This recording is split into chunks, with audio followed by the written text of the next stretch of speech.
Hey guys, thanks for checking this video out. So far we have seen the installation of MySQL on your PC, concepts of DBMS and RDBMS. In the last section, we have also seen how to create a database and table. I hope you are now comfortable with those topics. However, if in case you are not or would like to revisit those topics, please go ahead and check out those videos.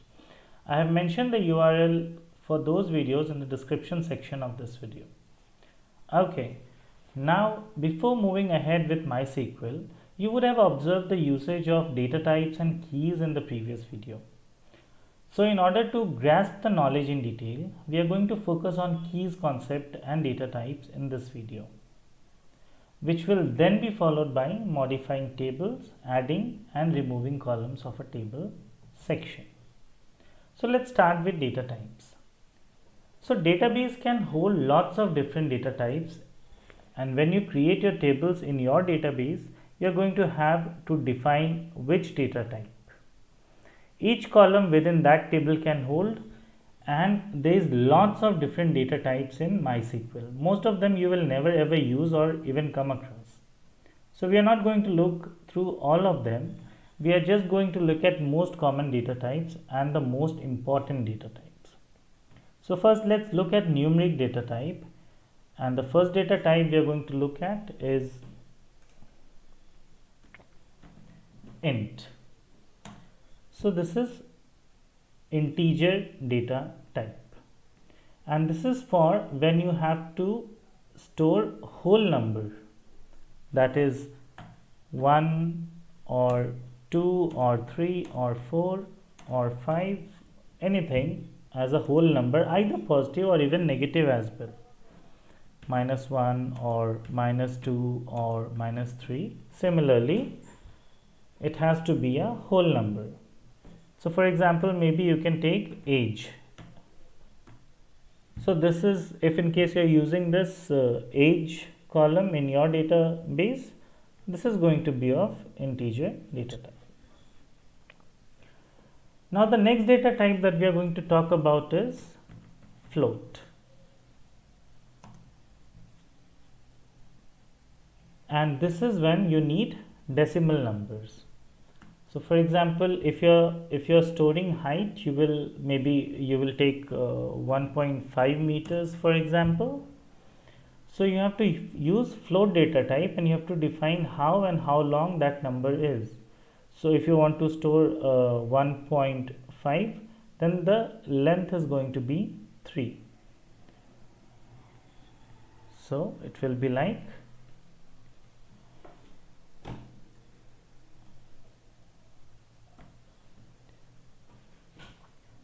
this is going to be like 2. There are two numbers we are using, and the decimal is 1.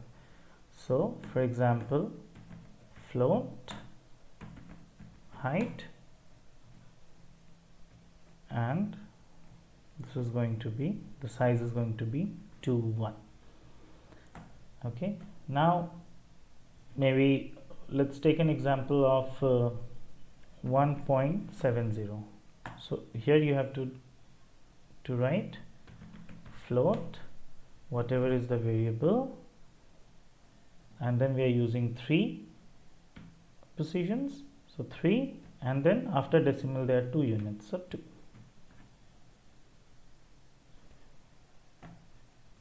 So in this way we define float data types.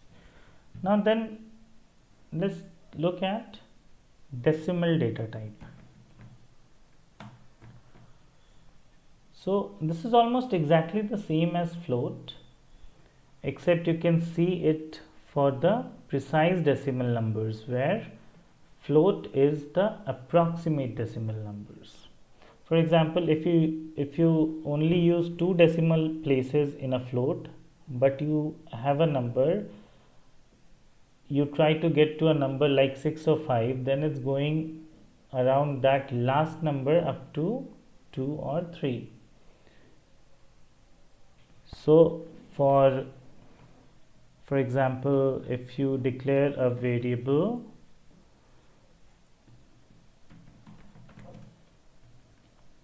variable 6 3,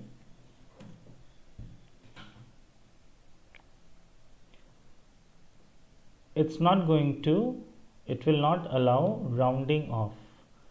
You have to tie only two numbers after decimal place if that's what you have identified. So for decimal 1, maybe you can take an example like price column. So something is going to be $10.25.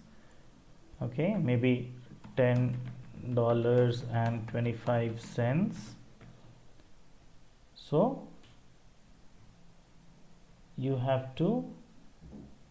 can use the decimal of 2, for example, decimal of 2 for this. It's not going to get rounded off. Hope it's clear. Okay, so next let's look at the char data type. So char data type is for fixed length characters. It's for fixed length characters. You use the char data type followed by a number. For example, char variable 10. So it has to be of 10 characters all the time. Any number less than that, any count less than that or more than that will not be accepted.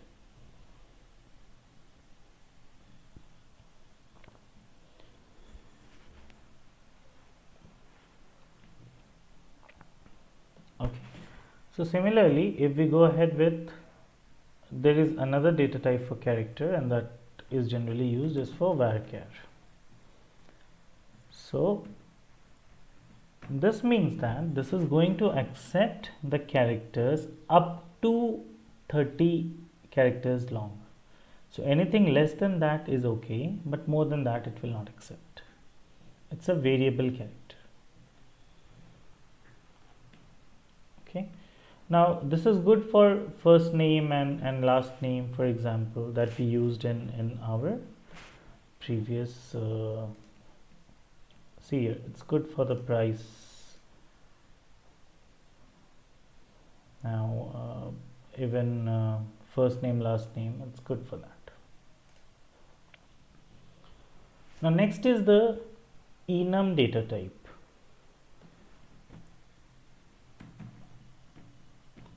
And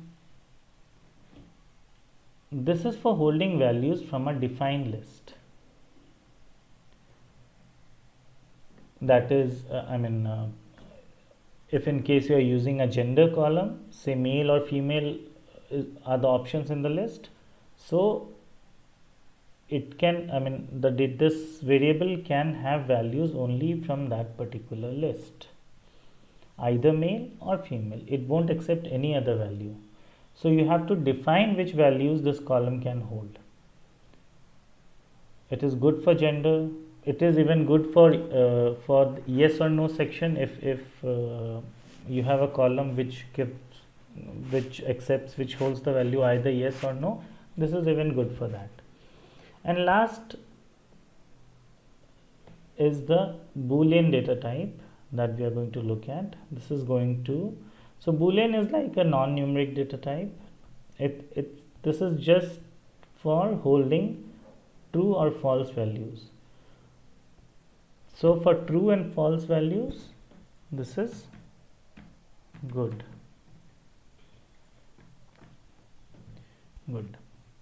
Okay, now let's quickly look at date and time data type. Okay, so let's first look at date, and this holds the value year, month, date in this format.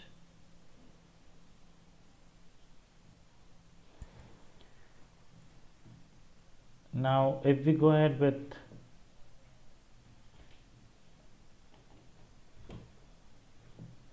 time, if we combine this with time, date, time, then it will hold the value y, month, date, followed by hour, minutes, second.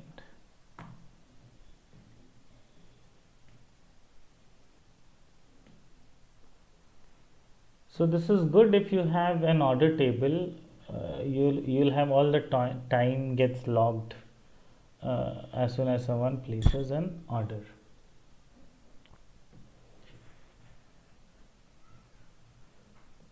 So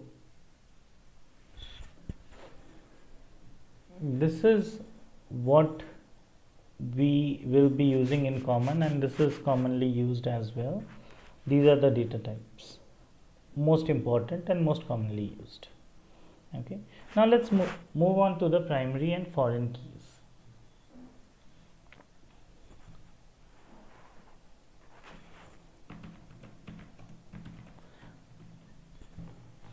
So let's have a look at primary key first. So primary key is a column or a set of columns which uniquely identifies a record within the table. So each new entry of data within a table is going to have a unique identifier for that, right? And this is what we call a primary key. A primary key must be unique. It cannot be null.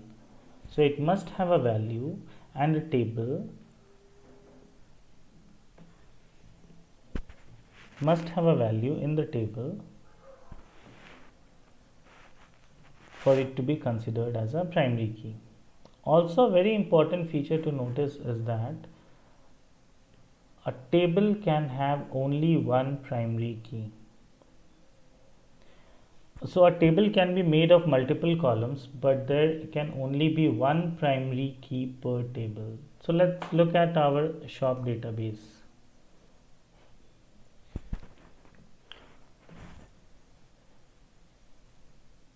So let's see our customer table. So this is the one. Look at our customer table.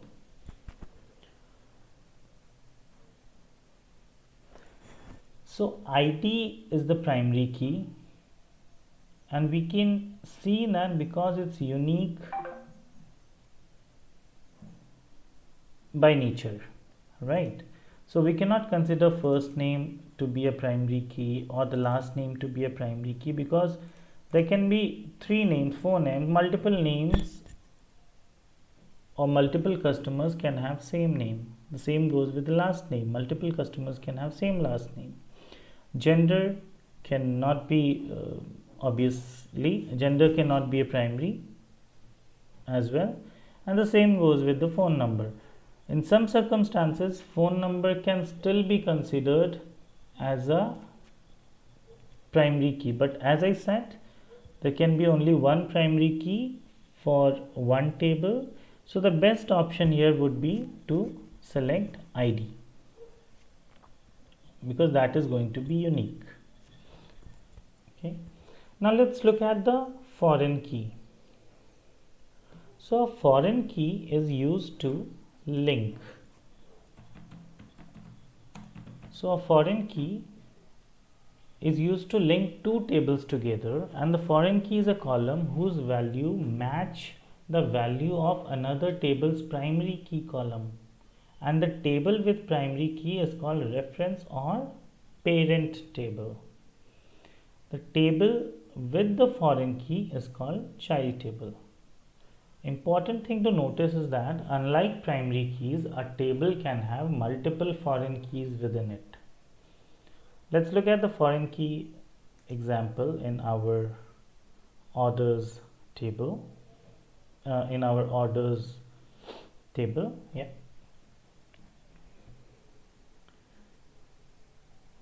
So we have orders table, and we see we have a foreign key here. We have a customer ID, we have product ID, and we are relating this. This is referencing, for example, the foreign key. This particular product ID is referencing to this table and the ID mentioned in this table. Similarly, this particular customer ID is referencing to customer table and the ID mentioned in this table.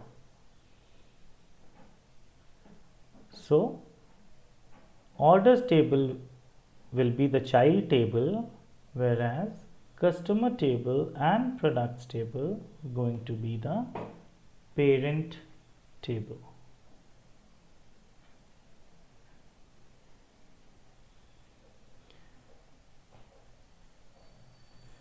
So hope this gives you understanding about data types and primary as well as foreign key.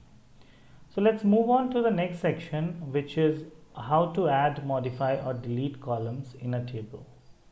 So see you in the next section. Thanks.